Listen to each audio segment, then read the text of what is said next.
Hi everyone, welcome to Kushmanda IAS SCS Academy. We will discuss today some most important questions. ये जो questions है हमारी test series चली हुई है जिसकी और उसमें मोस्ट प्रोबेबल क्वेश्चंस हैं, तो चलिए स्टार्ट करते हैं. Hello everyone. Today in this video we talk about SCS prelims some most important questions.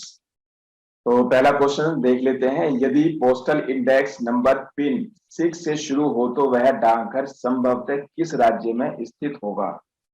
तो पोस्टल इंडेक्स नंबर पर क्वेश्चन है और there are 9 postal zones in India including 8 regional zones and 1 functional zone for Indian Army. The first digit of pin indicates the zone and is allocated over 9 zones.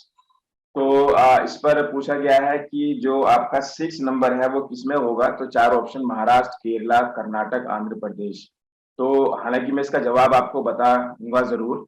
तो इसका जवाब वैसे आपका B है, लेकिन मैं यहाँ पर थोड़ी सी जानकारी आपको और दे देता हूँ कि जो आपका पिन में इंडेक्स का जो पहला नंबर है आपका फर्स्ट नंबर की अगर हम बात करें तो नॉर्थ में आपका दिल्ली के लिए, हरियाणा के लिए, तो कुछ स्टेट आप याद कर सकते हो. सारे तो याद करने मुश्किल हो जाते हैं. तो जो नॉर्थ वाले स्टेट हैं दिल्ली, हरियाणा, पंजाब, हिमाचल प्रदेश, जम्मू कश्मीर का, लद्दाख, चंडीगढ़ वाला इलाका, उसमें जो पोस्टल इंडेक्स नंबर है वो 1 से शुरू होता है.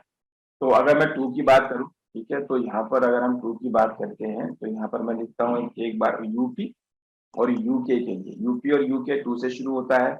और अगर हम 3 की बात करें तो राजस्थान से. और ये सवाल आपके लिए बहुत इंपॉर्टेंट है, ठीक है. तो कोई भी क्वेश्चन में ऐसा कभी डिस्कस नहीं करता हूँ जो आपके एग्जाम के लिए इंपॉर्टेंट नहीं होता है, क्योंकि मैंने देखा बहुत सारे लोग जो है वो प्रीवियस ईयर पेपर को करवा रहे हैं, ठीक है ना. यूट्यूब पर 10-10 घंटे की वीडियो बना रखी है. तो वो सब प्रीवियस ईयर के क्वेश्चंस हैं. एससीएस का पेपर जो है उसका एक स्टैंडर्ड होने वाला है और इस बार आप बहुत सारे ऐसे क्वेश्चंस देखने वाले हो जिसको देखकर आपको हैरत हो सकती है. तो आपने थोड़ा सा अपना इस बार प्रिपरेशन और अच्छे से करनी है, ठीक है, बढ़िया से आपने प्रिपरेशन करनी है. तो इसके अलावा अगर मैं 4 नंबर की बात करूं, जो 4 से शुरू हो रहा है, तो आपका महाराष्ट्र है और गोवा है, ठीक है. और अगर मैं 5 की बात करता हूं तो 5 में आपके इसकी मैं बात करूं तो तेलंगाना है और कर्नाटक. तेलंगाना, कर्नाटक ये आपने याद करने होंगे, ठीक है नहीं. और 6 में मैंने अभी केरला आपको बताया है और 6 में केरला भी है. उसके अलावा आपका तमिलनाडु भी है. और अगर हम 7 की बात करें तो 7 से शुरू होता है आपका वेस्ट बंगाल, उड़ीसा का, ठीक है. और अगर हम बात करें 8 की तो बिहार और झारखंड, ठीक है. बिहार और झारखंड का जो है पिन शुरू होता है. और जो 9 नंबर है आपका वो आर्मी पोस्टल एपीएस, ठीक है, एपीएस आर्मी पोस्टल सर्विसेज के लिए शुरू होता है या फील्ड पोस्ट ऑफिस एफपीओ के लिए. तो ये पिन नंबर आपको याद होने चाहिए, बहुत इंपॉर्टेंट है और बहुत अच्छा सवाल है इस बार के लिए. चलिए अगला क्वेश्चन देखते हैं. इंडोनेशिया में उस मंदिर का क्या नाम है जहां रामायण और महाभारत के चित्र बनाए गए? बहुत इंपॉर्टेंट क्वेश्चन है. तो यहाँ नाम से पता चल रहा है बोरोबुदुर, कैलाशनाथ, अंकोर वाट और बृहदीश्वरवाड़ा. जवाब इसका बोरोबुदुर है. और Borobudur is the largest Buddhist temple in the world and ranks with बागान इन म्यांमार. तो यहाँ पर मैं 2 वर्ड आपको और बता दिए कि लार्जेस्ट बुद्धिस्ट टेम्पल माना जाता है. और बागान जो है, बागान भी एक आपका टेम्पल है. पीछे सवाल भी आया हुआ था, शायद ये म्यांमार में पड़ता है. और and Angkor Wat in Cambodia as one of the great archaeological sites of Southeast Asia. Borobudur remains popular for pilgrimage and Buddhists in Indonesia celebrating Vesak Day at the monument. तो इसका जवाब जो होना चाहिए वो इसका ए जवाब है. और कुछ एक्स्ट्रा इंफॉर्मेशन जो मैंने आपको यहाँ पर दी है को आप अच्छे से लर्न कर लीजिए. चलिए अगला क्वेश्चन देखते हैं. और विजय विठल मंदिर बहुत इंपॉर्टेंट क्वेश्चन है जिसके 56 तक्षित स्तंभ संगीत में म्यूजिकल स्तर निकालते हैं, कहाँ अवस्थित है? बहुत अच्छा सवाल है, बहुत इंपॉर्टेंट है. और विजय विठल टेम्पल, तो विजय विठल टेम्पल आपका हम्पी में है, ठीक है, हम्पी के अंदर है. और ये देवराय सेकंड ने बनवाया था. तो देवराय का नाम आपको याद आ गया होगा, देवराय सेकंड. ये विजयनगर के राजा थे देवराय सेकंड. तो the temple was build in the 15th century during the rule of Devaraya second और he was one of the rulers of Vijayanagar empire. बहुत इंपॉर्टेंट है यहाँ पे. अगला क्वेश्चन देखते हैं. बोध गया, ये कल्चर वाले क्वेश्चंस हैं हमारे सिलेबस में इंडियन कल्चर के नाम से. बोध गया स्थित प्रसिद्ध महाबोधि टेम्पल इसका निर्माण किसने करवाया था? अजातशत्रु, अशोक, देवपाल और धर्मपाल. तो जितने भी क्वेश्चंस हैं उसमें हमने जो आपका एग्जाम का एससीएस का लेवल है उसको रखने की कोशिश की है.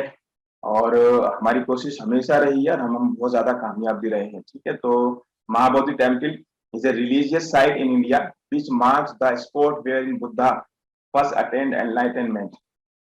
तो बोध गया वही जगह है जहाँ पर गौतम बुद्ध को जो है ज्ञान हासिल हुआ था। As this it is one of the most sacred sites in all Buddhism. The first temple was built around 260 BCE, before century, by the Mauryan emperor Ashoka, who converted his empire to Buddhism। तो अशोक ने कराया था, बहुत important है। Mahabodhi temple बोध गया, याद कर लीजिए।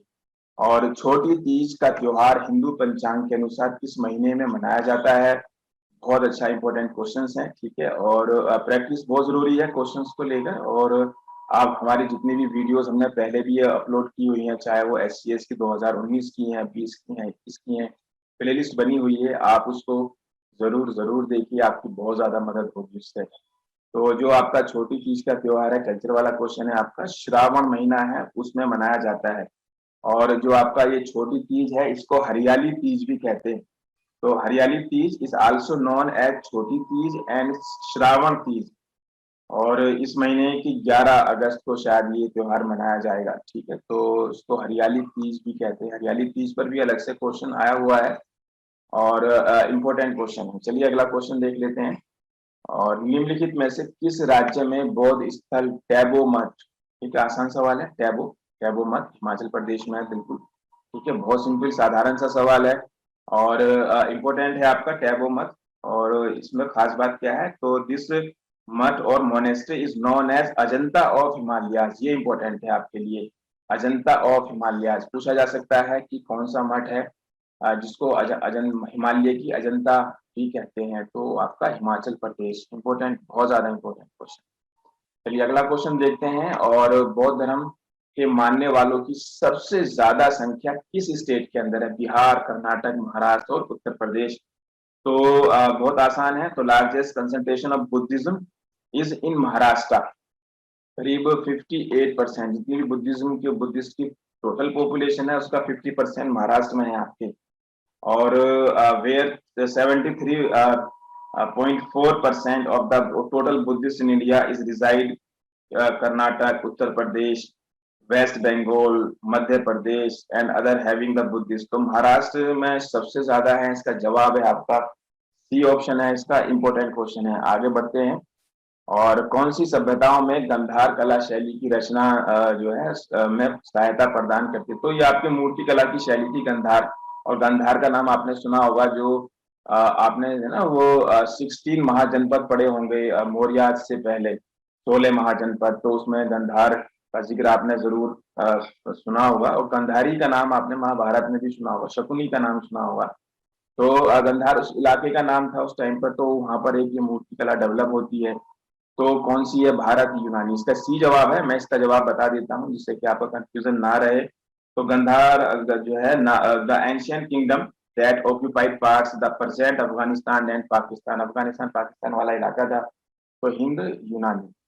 ठीक है, तो इसको याद करिए। आगे बढ़ते हैं, ध्यान कर लीजिए। बिंबावती देवी किस प्रकार के नृत्य के लिए सुविख्यात है? कई बार सवाल पूछ लिया जाता है। जो हमारे डांसेस हैं हमारे अलग अलग स्टेट में बड़े फेमस हैं, चाहे भरतनाट्यम है, मणिपुरी है, कुचिपुड़ी है, ओडिसी है। तो उसमें सवाल पूछ लिया जाता है, किसी डांसर का नाम दे दिया जाता है, किसी डांस का नाम दे दिया जाता है। पूछ लेते हैं भाई किस स्टेट के हैं। तो बिंबावती देवी जो है ये मणिपुरी डांस से जुड़ी हुई है। और Manipuri is the classical dance from the northeast Indian state of Manipur, or its themes are devotional and are performed on religious occasions and temples throughout the area. It is even often referred as Sankirtan. The term Manipuri actually covers a number of dance forms from the region. तो लेकिन सवाल यहाँ बिंबावती पर था, तो आपको याद करना है कि मणिपुरी डांस से जुड़ी हुई है आपकी। अगला है, प्राचीन भारत में निम्नलिखित में से कौन सी लिपि दाएं से बाएं यानी कि राइट टू लेफ्ट लिखी जाती थी? तो 4 है, ब्राह्मी, देवनागरी, शारदा, खरोष्टी। तो ब्राह्मी का नाम आपने जरूर सुना होगा क्योंकि अशोक के इंस्क्रिप्शन मोस्टली इसी में थे, लेकिन खरोष्टी में भी हमें मिलते हैं। तो इसका जवाब है आपका खरोष्टी। खरोष्टी जो इंस्क्रिप्शन है, तो ये Kharosthi was deciphered during the 19th century by James Prinsep. ठीक है, तो इस जो है जो ये लिपि है उसको जेम्स प्रिंसेप ने पढ़ा था, ब्राह्मी को भी उन्होंने पढ़ा था। ठीक है, और क्रिश्चियन लासेन और एडविन नॉरिस। ठीक है, तीन नाम है जिन्होंने इस पर काम किया इंडिया में। क्रिश्चियन लासेन अलग से भी पूछा जा सकता है, क्रिश्चियन लासेन, और तीसरा नाम है आपका एडविन नॉरिस, क्योंकि आपने प्रिंसेप तो पढ़ ही रखा है। ठीक है, लेकिन दो नाम आपको यहाँ पर मैंने और दे दिए हैं। खरोष्टी इंस्क्रिप्शन को इन्होंने जो है उसको बताया, इसका मतलब पढ़कर बताया। और अगला है आपका कश्मीर का मार्तंड टेम्पल। ये आपका सन टेम्पल है। सन टेम्पल पर अलग से भी सवाल पूछ लिए जाते हैं। तो बहुत फेमस टेम्पल है, ललितादित्य ने इसको बनवाया था। ललितादित्य ने बनवाया था, बहुत इंपॉर्टेंट है और जरूर याद होना चाहिए। हाँ, एक फैक्ट मैं और यहाँ पर ऐड कर देता हूँ, थोड़ा सा इंपॉर्टेंट मुझे ध्यान आ गया कि अशोक का कौन सा इंस्क्रिप्शन है जो खरोष्टी में है, तो मानसेरा। क्योंकि आपको पता होगा पिछली बार अशोक के इंस्क्रिप्शन पे एक सवाल आया हुआ था। ठीक है, मास की इंस्क्रिप्शन पे था, आपको याद होगा। तो मानसेरा जो अभिलेख है आपका वो खरोष्टी में है, ये आपका इंपॉर्टेंट है। तो Mansehra rock edicts are one of 33 inscriptions of edicts of Ashoka describing expansion of Buddhism and his law of piety or Dhamma. The 14 edicts contain text in Kharosthi script which is an ancient script used in Gandhara. बहुत ज्यादा important है इस बार के लिए, तो याद करिए। और ललितादित्य पर मैं बात कर रहा था, तो वापस वहीं पर मैं आ जाता हूँ कि ललितादित्य पर क्या बातें हैं। तो ये आपका Martand sun temple also known as Pandou Laidan. तो एक और नाम है इसका मार्तंड का, पांडु लादेन। तो आपने कंफ्यूज नहीं होना है। ठीक है, तो लैडेन बोलते हैं। Is a Hindu temple described dedicated to Surya and built during the 8th century CE. Martand is another Sanskrit synonym of Surya, or it is now in ruins as it was destroyed by the orders of Kashmiri ruler Sikandar Shah Miri. Sikandar Shah Miri ने इसको destroy करवाया था। एक और question आपको यहाँ पर मिल गया, बहुत ज्यादा इंपॉर्टेंट है, सिकंदर शाह मीरी। तो इसको आपने लर्न करना है, याद करना है। मार्तंड का मतलब ही सन का होता है, क्योंकि सन टेम्पल एक तो आपका ये उड़ीसा वाला है, एक राजस्थान वाला है, अगर आपको याद आ रहा होगा। ठीक है, नहीं तो एक आपका है कश्मीर वाला। चलिए, थारू ट्राइब्स के ऊपर सवाल है कि कौन सी जो है फेस्टिवल है जो थारू जो है ना शोक पर्व के रूप में मनाता है। तो सवाल बहुत इंपॉर्टेंट है, बहुत बार एग्जाम्स में आया है सवाल ये, और अक्सर पूछ लिया जाता है कल्चर वाले पार्ट में। तो ये आपका दीपावली है। ठीक है, थारू ये उत्तराखंड में मिलती हैं ज्यादा। और ये जो थारू है तो इनका जो है वैसे तो शोक के पर्व मनाते हैं, बाकी इनका जो फेमस फेस्टिवल है वो माघी है। तो एक और सवाल यहाँ पर मैं अलग से ऐड कर रहा हूँ। ठीक है, माघी फेस्टिवल कौन सी ट्राइब ज्यादा मनाती है या जानी जाती है, तो वो आपके थारू है। थारू पर आपको दो सवाल मिल गए। ठीक है, तो people belonging to Tharu community celebrated Maghi festival with much fanfare in the Kathmandu valley और other states, and Maghi is biggest festival of Tharu people. तो एक सवाल आपका थारू पर भी बनता है, इंपॉर्टेंट है। चलिए आगे बढ़ते हैं। और निम्नलिखित में से किसने प्रतिपादित किया कि भाग्य ही सब कुछ निर्धारित करता है, मनुष्य असमर्थ होता है। ठीक है, यानी कि डेस्टिनी पर डिपेंड है सारी चीजें, जो होना होता है वो होता है। तो ये जो प्रतिपादन है ये आजीवकों का है, आजीवकों का है और इम्पोर्टेंट है। तो इनका ये मानना था कि सब चीजें फिक्स हैं, इसके जिंदगी में एंजॉय करो, जो होना होता है वो होता है। तो अशोक का कुछ एक आध फैक्ट्स इसमें मैं और जोड़ना चाहूंगा, क्योंकि तो आपको पता ही चल गया कि आजीवक आपका और मक्खली घोषाल इससे जुड़े हुए थे, आपको याद आ रहा होगा। तो Ashokavadana also mentions that after his conversion of Buddhism, यानी कि हम बात कर रहे हैं अशोक की। तो Bindusara son Ashoka issued an order to kill all Ajivikas in Pundravardhana, तो and raised at a picture that depicted Gautama Buddha in negative light. Around 18,000 followers of Ajivak sect were supposedly executed by result of this order. तो अशोक का नाम जो है अशोकावदान, एक जो आपका ग्रंथ है, ठीक है, उसमें ये हमें इंफॉर्मेशन मिलती है कि आजीवकों के साथ क्या हुआ था। ठीक है, तो वो वहाँ का सोर्स है, पूछा जा सकता है, और ये सवाल मैंने आपको एक दे दिया है। चलिए देखो, अब टाइम थोड़ा सा कम बचा है और ज्यादा वक्त नहीं रहा है, तो लास्ट वक्त में हम क्वेश्चंस को प्रैक्टिस करते हैं। तो मेरी बात आप समझ गए, मेरा मैसेज आपके पास जा रहा है।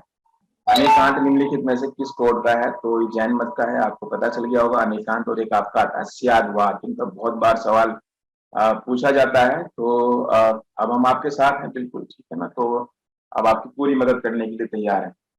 तो अनेकांतवाद की मैं बात कर रहा था, तो जैनिज्म में है अनेकांतवाद और स्यादवाद, हालांकि फिलोसफी है, दर्शन है, आप जीके के लिए पढ़ रहे हो, आपने इतना डेप्थ में जाने की जरूरत नहीं जी क्या है। तो जो भी आपका दर्शन शास्त्र की बात होती है तो उनको वहीं पर छोड़ो, बस मेन मेन फैक्ट्स याद कर लो। अगला आपका इस्लाम के संस्थापक पैगंबर मोहम्मद, तो ये भी कल्चर का पार्ट है, इंडियन कल्चर का एक बड़ा तबका इंडिया में जो है पैगंबर मोहम्मद को मानने वाले हैं। तो उनका जन्म किस वर्ष हुआ था? तो 4 ऑप्शन है, 670, 570। तो आपका 570 इनका जो है बर्थ प्लेस है, और मोहम्मद वॉज बोर्न मक्का, मक्का में पैदा हुए थे। हालांकि इंडिया में काफी लोग मानने वाले हैं, ठीक है। तो और बल्कि हिंदुस्तान की पॉलिटिक्स आपको पता है कि उसका मेन सेंटर जो है क्या रहता है, मैं उसकी बात नहीं करूंगा। तो मक्का में पैदा हुए थे, सऊदी अरेबिया, 570।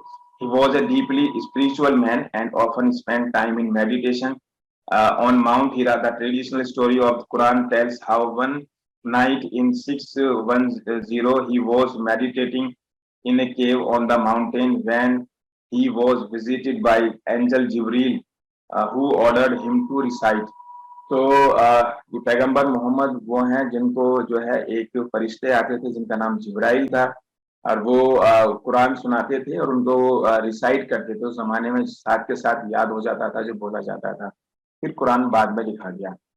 तो पैगंबर मोहम्मद। चलिए अगला देखते हैं। और बौद्ध, जैन और ब्राह्मण धर्मों में कौन सी धारणा एक जैसी है? कर्म का सिद्धांत, आत्मा का, ईश्वर का, कठोर तप का। तो कर्म का सिद्धांत जो है एक जैसा हमें मिलता है कि जो जैसा करता है वैसा फल पाता है। या मान लो जैसे अगर आप गुलाब का पौधा लगाते हो तो गुलाब ही मिलेगा आपको।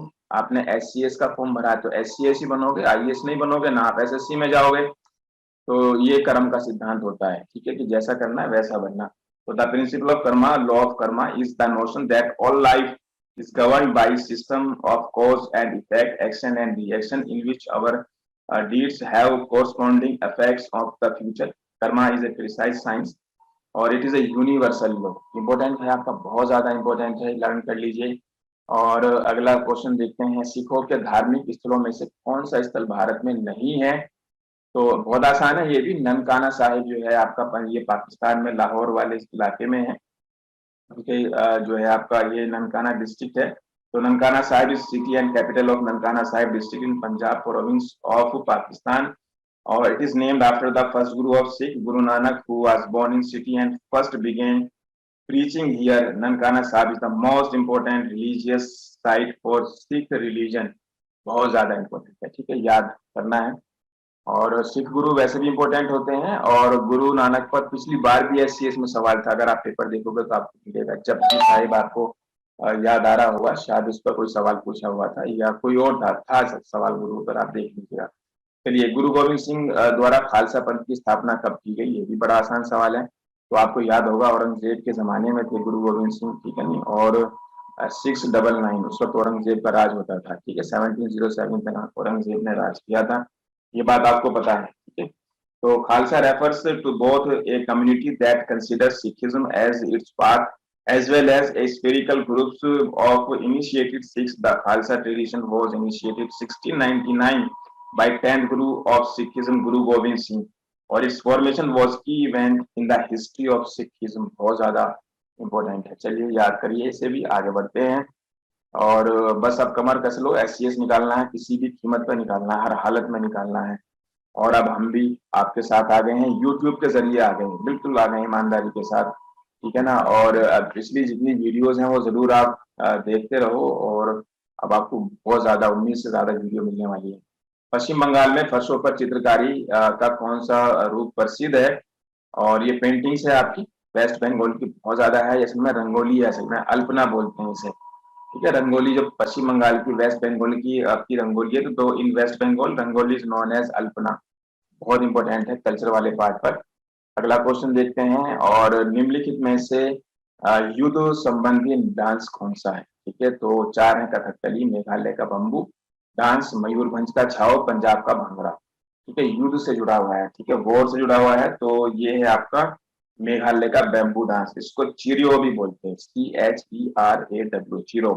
So Chiro dance is characterized by the use of bamboo staves and which is kept in cross and horizontal forms on the ground while the male dancers move these bamboo staves in rhythmic beats.